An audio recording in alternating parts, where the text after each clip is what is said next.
So, Apple just hit a rough patch. Not once, but twice. A brand new iPhone is apparently failing, and their futuristic foldable phone just got delayed. Now, you might think these are two totally separate problems, right? Well, they're not.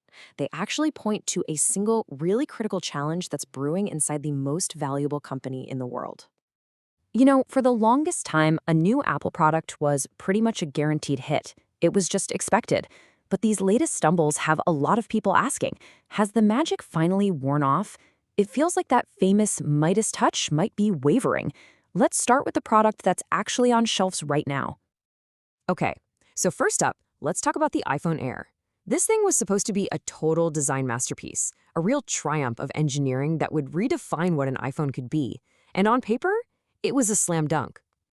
I mean, think about that. Just 5.6 millimeters. That is an insane feat of engineering.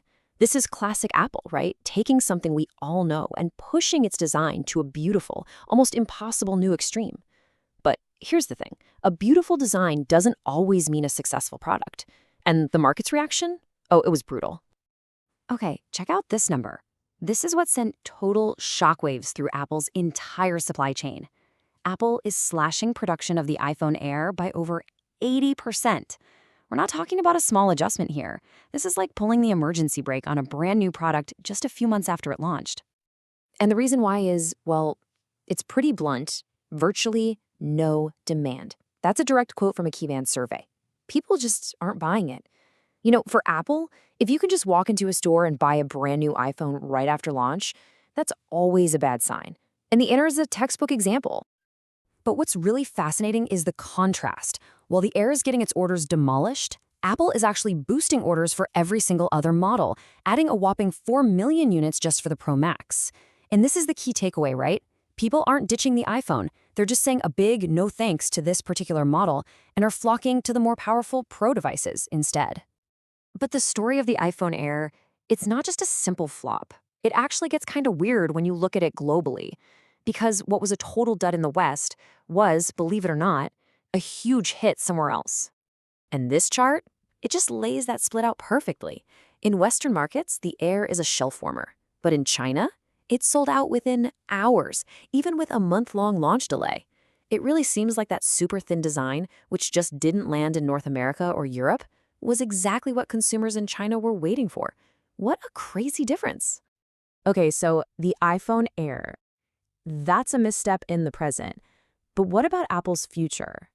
Well, that brings us to the second big stumble, the foldable iPhone. This thing has been hyped for years, and now it's facing a major delay. So, what's the big delay all about? It really boils down to one single, incredibly complex part, the hinge. This little mechanism is the absolute heart and soul of any foldable phone, and it is notoriously difficult to get right. From what we're hearing, Apple is having a heck of a time getting that hinge design perfect for mass production, to their usual crazy high standards, and that's forcing them to push the whole thing back. Now, this timeline really puts that delay into perspective. I mean, Samsung dropped its first foldable way back in 2019. By 2025, Huawei was actually leading the market. Apple was already aiming for a pretty late 2026 launch, and now that's slipped all the way to 2027. Just let that sink in for a second.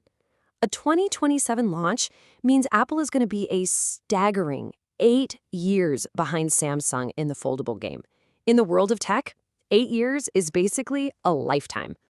So when Apple finally decides to show up to the party, they're not going to be walking into an empty room. They're going to be the latecomer to a market that's already crowded, mature, and full of very experienced competitors. And this chart, wow, it just paints a really stark picture. As of the first half of 2025, Huawei controls almost half the foldable market. Samsung's got a solid 20%, and Apple, a big fat zero. This is a huge premium smartphone category where Apple has absolutely no presence. None.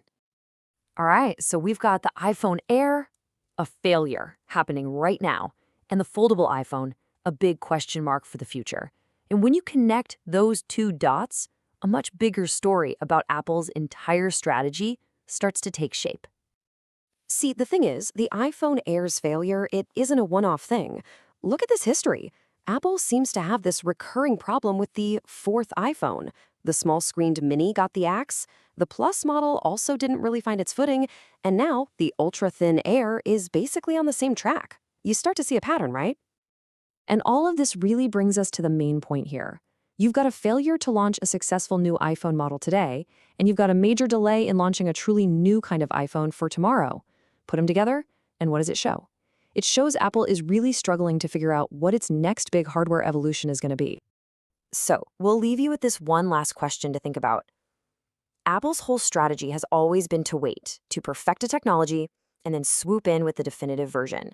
It worked wonders for smartphones and for smartwatches. But as its competitors just race years ahead, building out entire markets before Apple even steps onto the field, you really have to wonder, is being perfect still worth being this late to the game?